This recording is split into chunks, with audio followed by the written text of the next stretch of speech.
This is the Norris Group's Real Estate Investor Radio Show, the award-winning show dedicated to thought leaders shaping the real estate industry and local experts revealing their insider tips to succeed in an ever-changing real estate market. Hosted by author, investor, and hard money lender, Bruce Norris. Hey everybody, it's Aaron Norris with the Norris Group. Today we are here with Matt Tandy of Formatic Property Management. He is very involved in the National Association of Residential Property Managers as president of the Long Beach Orange County chapter, but he has a lot of insights into several other states and all over Southern California. I see him out and about at investor clubs talking about landlord issues, especially more than ever. It's been very difficult to track all this stuff, so I really appreciate, Matt, you taking the time to join me.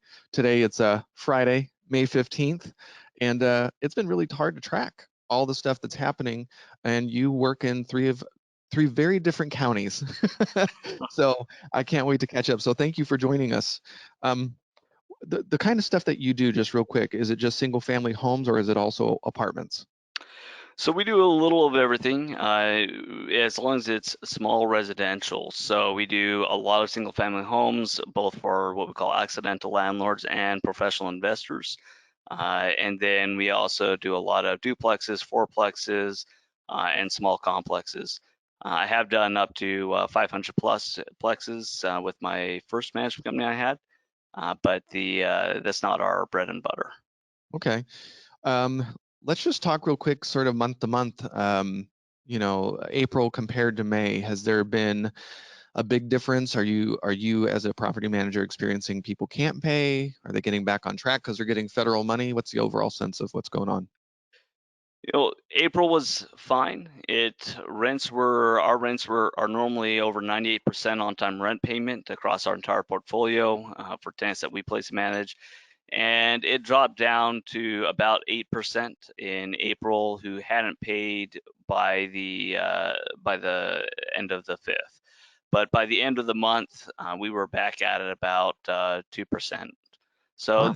now May has turned into about half a percentage point higher after the 5th, and we're midway through the month. Most everybody has caught up again. So that's not really surprising. We did expect that May would be the tougher month because people would be spending that first round of stimulus in April, and then we weren't sure how May would go. So we did have a few people move out. We've had a few people. We had one tenant who both her parents died from COVID-19, and she was quarantined, and obviously was a lot of problems. But even she has caught up with her rent. One of the nice things to see, Aaron, is that there's a lot of really good organizations out there, and I know that you work with various charities also, but lots of great charities and aid groups that have been really making themselves available to people who need help. Of course, we've been acting very compassionately through this, and I don't say that in some sort of legal or sales mumbo jumbo. It's just when people call, we don't make them feel bad. We're not harassing them. We're not making their lives difficult. We're just asking, hey, can we, let's figure this out. What's going to make most sense for you? Yeah, it's been really interesting to watch the state and localities sort of fight with their own sort of versions of how they're going to manage this. And so many conversations at the county and now the state level of them going bankrupt. People haven't paid the property tax. And it's very interesting to watch everybody come up with ideas on how to help tenants, but on the backs of the landlords, when even the state and the counties are not able to participate in the solution because they're so upside down. I'm fascinated by that. So it always, I've said it on the show before, it really bothers me when the politicians come out with this great idea, but they don't deal with it holistically and for everybody. They're picking winners and losers, and now we find out it's just because they don't have any other choice. Yeah, and the reality is that landlords are the last thought, it seems, when it comes to legal matters, especially in California, but in many other states too. We're seeing this spread everywhere, is that first you have to worry about the tenants. As tenants make up a larger and larger percentage of the voting block, and they're who you're going to appeal to, right? And it just makes sense politically. So it is a problem. Governor Newsom just put out the other day a list of basically a 14-page playbook for real estate agents to do with showings and health and safety and stuff like that.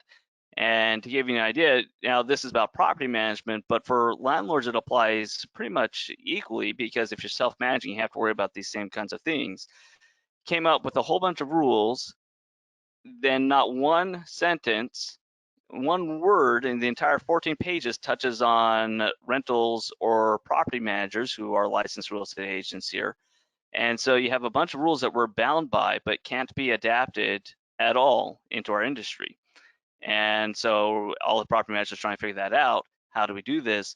Well, for landlords, it also affects things such as how do you do self showings, your self-made in-person showings? How do you do other health aspects?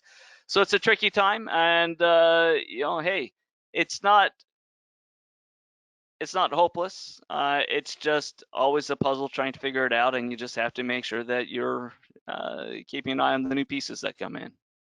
Yeah, I've been pretty lucky. A lot of my tenants, I had one actually yesterday just asked for a rent decrease. In my opinion, I would rather give her a decrease, lower her stress.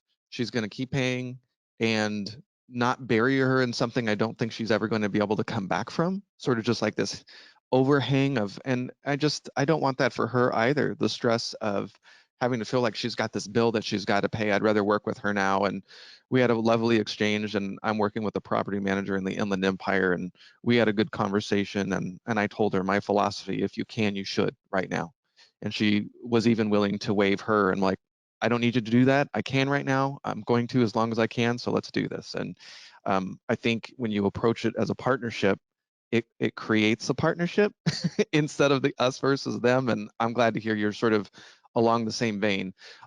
She and I had a great conversation about 211. To your point, a lot of different charities at the county and city level really dig in, find out what those resources are. So I was telling her the United Way out here in Riverside, they had a few really huge donors step up and write big checks, and they're just getting organized to be able to do grants for people who need it. So the majority of the calls at the 211 has always been housing related, needing help with rent and all of that kind of stuff. So they're really set up for that. But what's cool, when you call 211, they can help with things like food stamps. There's a variety of things that they will be able to help with based on your geography. So if you're in Palm Springs, it's a different conversation than if you're in Temecula. They can give you, access to more resources, which is really cool.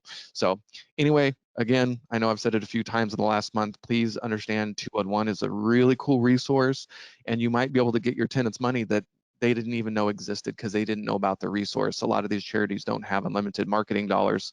So sometimes you just got to plug in. So let's talk about, you work sort of in the SoCal market and a lot of different markets. Let's talk about sort of how the counties are dealing with it. LA being the most aggressive, tenant-friendly area, and how they're making it difficult for property managers, and in particular, what are they up to?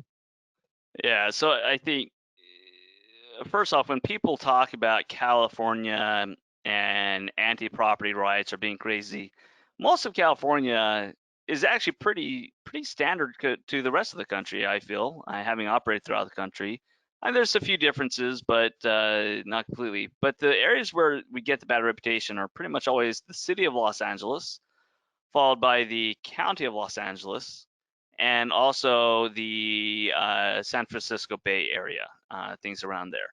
So if you took those out of there, I think we're pretty much a normal kind of state when it comes to a lot of stuff.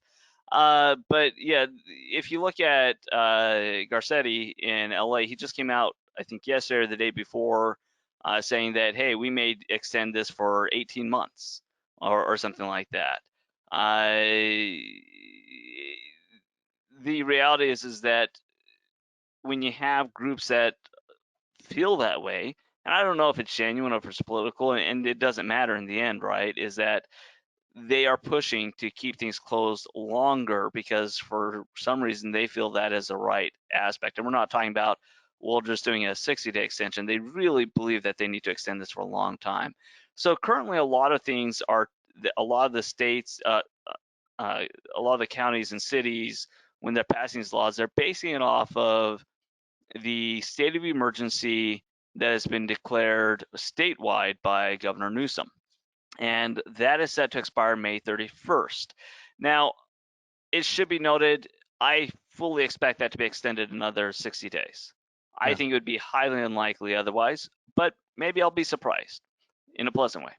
But if it doesn't extend, then a lot of things such as LA Cities says that the tenant has the right to repay for up to 12 months after the expiration. So that means that anything the tenant doesn't pay from middle of March through the end of May right now, but it could be the end of July, that you can't kick the tenant out over that money, and you can't really aggressively pursue them or charge them any penalties or anything else until we're looking at June of 2021 at the absolute soonest. So that's a huge burden, right? And who do the politicians look to in these cases when they are looking for someone to talk real estate about with? Well, most of the time, they're not going to work with the small mom and pop people. That's not a big voting block. In fact, most of those mom and pop landlords do not live in the area of their properties, nor Correct. are they a significant source of tax revenue. So the only people they go to are some of these really big investment groups that usually own lots of mega commercial properties or mega apartment complexes, and they have cash outlays that can last many years. And so one of the proposals, for instance, that's being proposed to help alleviate some of these things is that on the state level, they are talking about passing this tax credit law that says, all right, if you take all that rent that you're owed and you just forgive it completely, then we will give you a tax credit equal to 100% of the rent forgiven that you can't take until 2024 and is good for 10 years. Well, if you have the cash outlay to forgive 6 months of rent and you can use it as a future investment aspect, especially if you ever want to sell it or refinance things like that, and that's actually a pretty solid deal. But can a mom and pop landlord handle that? Right. No, And they can't. 2024, why wait so long? It's just budget. The states like New York and California are going bankrupt because of the extreme level they went. And this isn't me commenting about whether the extreme levels were the right choice or not. They're Yeah. just saying the reality of the economic cost is that we're going bankrupt. And if they gave the tax credit to everybody right now, that'd be a problem because those budget shortfalls will get even worse. So they're hoping in a couple of years it will change. One thing about California taxes, people have asked, well, why hasn't California, why haven't they delayed when taxes would be due, property taxes? Why haven't they waived some of them? And the answer is that those funds are considered time of need funds. So as soon as they go in, they immediately go out. And where do they go to? They go to the schools, fire departments, police departments, things like that. Mhm. So they can't really not fund that because that's how they get funded. And so, yes, waiving that would be a problematic, obviously, right now. Yeah, I mean, this week we found out the Democrats are working on the HEROES Act, and dead on arrival according to Republicans. I'm just always disappointed when I see plans coming from either party. The way that we're set up, we know that that's not going to work. Can you just work together to release something? Leadership, wouldn't that be amazing? It's very frustrating to watch, but I fully expect another round of aid, and I know the counties and nonprofits are sort of listed out specifically because they know that they're running into these problems. The county and the state is having a hard time, and again, it's just frustrating because I get it. We're all connected. It's just frustrating that they're wanting us to do something that they themselves can't afford to do on their backs. They're doing it on property owners. So anywho, so Heroes, if that comes out, I mean, it's everything from, what was it, $2,000 per month or something, and they've even had to change the payroll protection program. They're looking at it anyway because some people are having a better time on furlough because they're making more money than that they did on their job. So there's a lot of really interesting things that they're having to adjust on the fly with these federal aid programs for that very reason. So Yeah. Oh my goodness. I'm very surprised to hear that your on time is so high. Do you think that has to do with how you're vetting people or the kind of properties you manage? Both. So the reality is that we don't have a problem managing lower end properties, but what we don't do is allow them to be managed in a lower end kind of way. So there's a difference between a non-performing and a performing C-class property, right? And so non-performing is many properties are C-class, probably could be B-class given enough proper time and proper management, at least a low B. So when we take on a C-class property, we basically do an interview before taking on that client, and we say, all right, let's look at your cash outlays, let's create a plan, and let's stick to that plan. And this is how it's going to be done. So we have this thing with Formatic, we call it the Formatic way, and it's this handbook. It's about 70 pages long, along with our management agreement, that details everything that we do, how we do it, and why we do it. It really gives the whole playbook, and we give that away. And we say, there's no secrets here, there's no black box.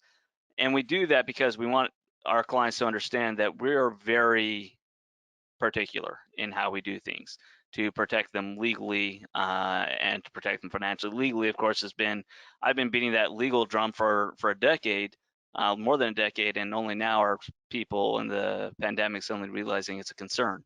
So the way it works is that our standards are very strict. We have a rubric. Anyone can go find it. Feel free to copy it. You don't have to credit me. I'm not going to cry. Go to our website and go to search rentals and click the link for that. And so that rubric is pretty tough to qualify for. It's not impossible, and there are cases where, for instance, even someone on Section 8, if they have kept their nose up and done a good job of things, they can still qualify. But it's really about assessing the overall risk, and that's something that a lot of landlords are moving to. Why is our success rate? Because we're looking at a lot of different factors, and we score those factors and combine them together. So that's all there is to it, Aaron. I mean, you just got to be picky. And for clients that say, "Well, you can't be that picky with my property," my answer is always, I'd rather your property sit vacant a whole nother month, which we average about 8 days, but I'd let it sit vacant another month before I put in the wrong tenant. And I think that's something that most people understand on some level, but when vacancy extends a little bit, they start to get concerned. Again, you mentioned lowering the price for a tenant.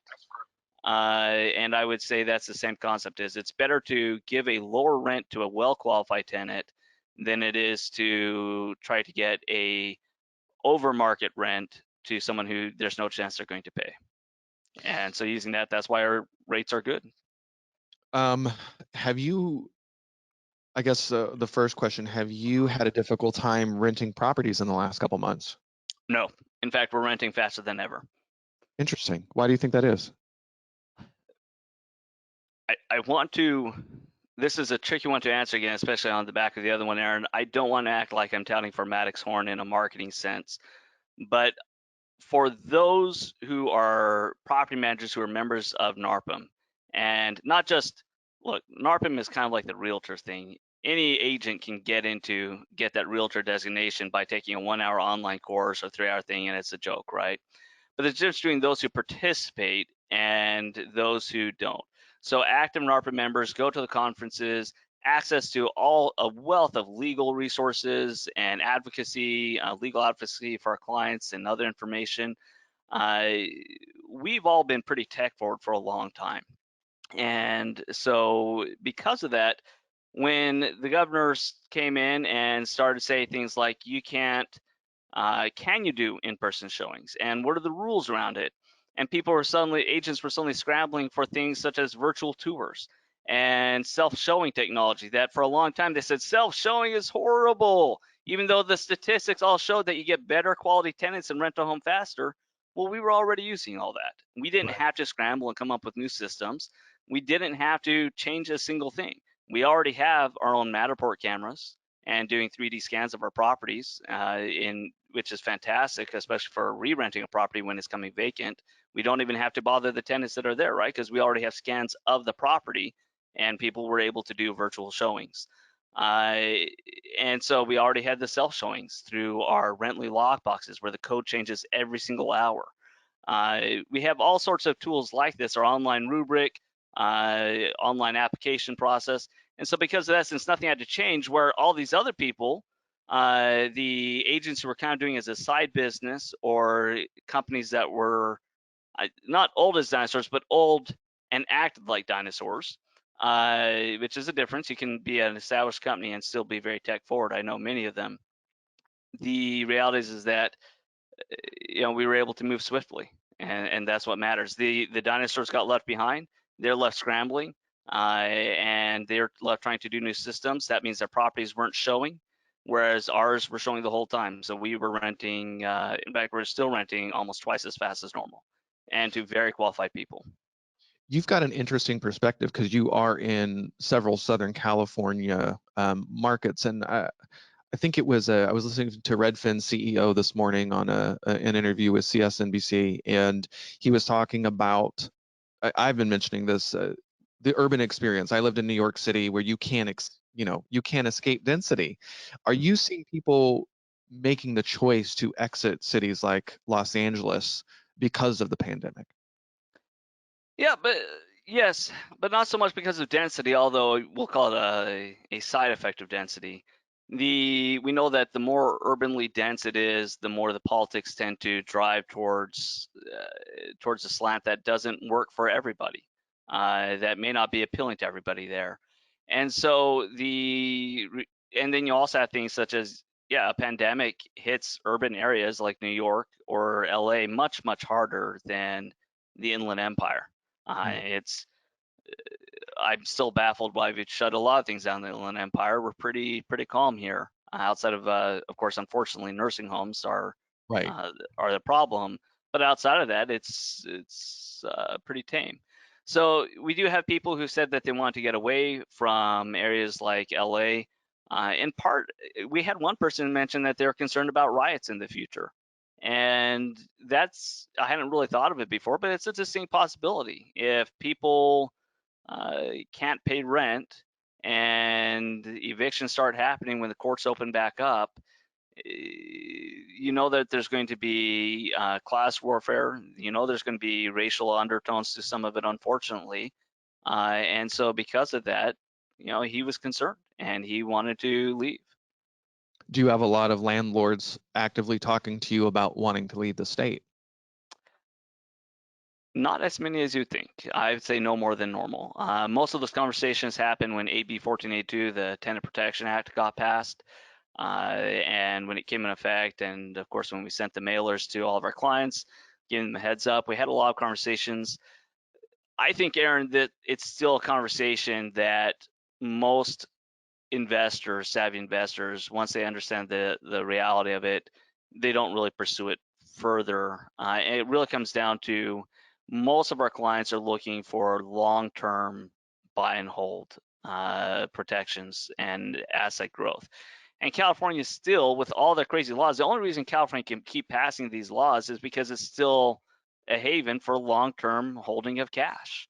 And so if you have, I've given this example many times, but if you have a $200 cash on cash property, a monthly cash on cash property in Texas, and you have a property that you buy here for an equivalent price that's negative cash flow, $200 a month, and I mean true cash flow after you account for reserves and things like that, you may think, well, obviously for the same price, I'm going to go for Texas. And if you need cash flow right away, that's a wise choice. However, your property taxes go up in every state, except for California, every 1 to 2 years. And you can't stop it. And your rents typically keep up with or even underpace the property taxes in some of these areas. And that's a problem because in 5 years, you'll still be making 200, maybe 150 a month on that Texas property. Whereas in California, since your tax base is capped at an increase of 1% per annum on your property taxes, then 5 years from now, your negative $200 cash flow, and rents are going up very well still, that's going to be probably a positive 200, and in 10 years, it's going to be positive 800. and in 15 years it's going to be even more. So we just have more rent growth, even with tenant protection acts. It's a much better place to build your money long term if you can afford to hold on to it. But you do need, look, a decade ago, I used to tell people, if you want to self-manage, bring in a manager if you want to spend more time doing investing. Now we have to unfortunately say that in states like California, Colorado is just as crazy these days, unfortunately. We have to say, no, we would strongly discourage you from self-managing. Just because you've done it for a long time doesn't mean you're current on all the laws. When they passed a law last year, near the end of last year, that said that Section 8 is now a source of protected income, which makes it a fair housing issue if you deny someone. Orange County's courts saw in one day, they went from just a handful of filings under fair housing, they added over 100 lawsuits in one day. So it's just not something, those are $15,000 starting on the penalties. So you just don't want to mess with that stuff. And my insurance is through the roof. I pay almost $15,000 a year in insurance, and that's to protect our clients and ourselves because it is crazy. So yeah, it is risky if you're not aware of what you're doing, if you don't have the right protections. But if you do and you can afford to hold on, then it's still a great place. Now that said, do I believe in diversifying outside the state, Aaron? Absolutely. I think it'd be foolish in a state like California because while it's good right now, I don't know what they're going to do 5 years from now. Heck, right now, you couldn't have told me 6 months ago, even living in California, I would have not really believed that some of the stuff they've been passing in the last 3 months would ever actually become a reality. So diversification certainly helps with many things. Well, you brought up one of the things that's coming up this week is the split roll property tax, as the state talks about how they're close to bankruptcy. And we're going into what's going to be a very tumultuous election season. And a lot of times state bills get put on, big election years because more people will show up, and especially in states like California. So is there any concern that residential apartment buildings, and I don't even know, is apartment buildings sort of a part of that mix on the split roll, or is it just industrial, the other kinds of commercial buildings, or I don't know. How does that work? It's been a while since I've read the copy of it. It's probably been about 4 months now, right before the pandemic. But most residential apartments were excluded. I want to say there may have been one case where they would, but it's a combination of revenue, rents, and density. So most properties in that split tax roll, in this version, we all know it's a foot in the door. Right. In this version, the vast majority of properties wouldn't even be affected, even commercial properties. But the difference is, and this is important from a voting standpoint, that doesn't mean you can sit back, because the way it works is it's part of because it came, the whole tax roll situation we have came from a Voters Act. No one at the state level and legislature can change anything with that.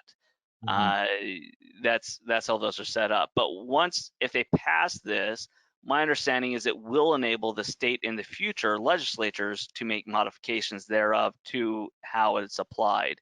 And that would be a problem, because now they have a foot in the door and now they don't need the voters to vote for changes. Now they couldn't make it all of a sudden, we'll extend it to houses, but they could say things like, inflation, we need to change it to, instead of a $1 million valuation, we need to change it to something else, budget shortfalls. Structure, if they do that, I mean, I bought rentals starting in 2012, but we helped a lot of investors get back into the market in 2009. So they were buying stuff in the Inland Empire, and they're sitting on 3-bedroom, 2-bathroom houses built in the 70s and 80s that they bought for 60 to 90 grand that are now worth, well over 200 grand. So if overnight you get told, hey, your property taxes are going to be adjusted with to market value, that could be really scary and really change your numbers a great deal. So people just need to pay attention. I have personally gone away from managing the vast majority of my properties for what you just said. I belong to a lot of associations, and in the lending space, in the real estate investor space, I don't have time to get down, unfortunately, at the county level. NARPM, the California Association of Apartment Managers, there's a lot of different groups. It's not just about getting involved in understanding at the state level. You really do have to get down to the local level because it's so different. Is there anything in sort of the LA, Orange County, and the Inland Empire that is just you're really worried about, or you're scratching your head, like, what are you thinking that mom and pop investors still managing on their own should be really looking at? I think the big things are going to be the forgiveness aspects, how long to do repay and how long this goes on. So Los Angeles has talked about, as we talked about, our cities mentioned that they could extend the stay at home or have their own tighter controls in the state for another 6 to 18 months. Well, that'd be devastating if you're a mom and pop landlord in that area and you don't have those reserves. And I think what this has really brought forward, Aaron, more than anything, isn't specific concerns for an area that are really that shocking. I think if you were paying even a modicum of attention in the last 5-10 years, you would have known the risks to some degree, even if you don't know the details. Even if you don't get down into the weeds, you can see there's weeds. One advice that I'm giving to everybody that I've always given is that one of the challenges that we see with landlords, especially new ones, but also some we'll call them Wild West style landlords, they kind of look at a best case scenario at all times, and they need that money now, and you can tell them you got to save up money and reserves, and they just haven't done it. So I have a couple of clients, accidental landlords, who we've tried to teach and try to educate. And we have programs for that. And so you gotta get the money. Well, we have one where the tenant didn't pay on time, and this owner got a late fee for the mortgage. Now, they shouldn't, because we told them how to get a forbearance, but let's ignore that part. The reality is that he just doesn't have the resources, but he's had this property for 4 years and doesn't have enough to even make a single mortgage payment. My advice has always been the same. When you are able to, maybe you just put a little bit towards it at every time. Save up 3 to 6 months of all of your expenses on a property. That's a mortgage, HOA, utilities, whatever the case may be. Save it up. Put that in a reserve. And by the way, for those who are buying big residential commercial properties, so big apartment complexes, you know how this works, right? Because to get a commercial loan on a 50-plex, 100-plex, the lender pretty much always makes you put 3 to 12 months of reserves in a cash account. So exactly for this, all those owners who were complaining about that and why do I have to do this? They're all counting their lucky stars right now. But it's the single family home investors that don't understand that, because the lenders don't require that on investment properties. And now they're stuck wondering, how am I going to pay my bills? So as for anything local, no, I guess I'd say that I am always disturbed when I see some of these things being pushed by people who very openly have decried even the concept of private property rights. It's concerning to see those people gain a larger and larger voice, because obviously I love property rights. And I think it's a foundation, a bedrock of our economy and of our country and of our personal civil rights. But to see them gain greater voices, sitting in larger ratios on councils, that is disturbing. And this is where I just kind of have to try to have hope and faith that on a larger scale, things will continue okay. Yeah, just because all this is going on and somebody's not making their rent doesn't mean you as a landlord aren't responsible for things like fixes, correct? Correct. And one aspect I have said about this, I think this is a major element, is that some of these things that are being pushed politically, there's no chance that they're going to stand up in court at all. None. Some of them will, but some of them, there's no way. However, by the time you work through the courts to get to there, you're years later, and the people who are most hurt by it no longer have those properties and they've lost their dreams.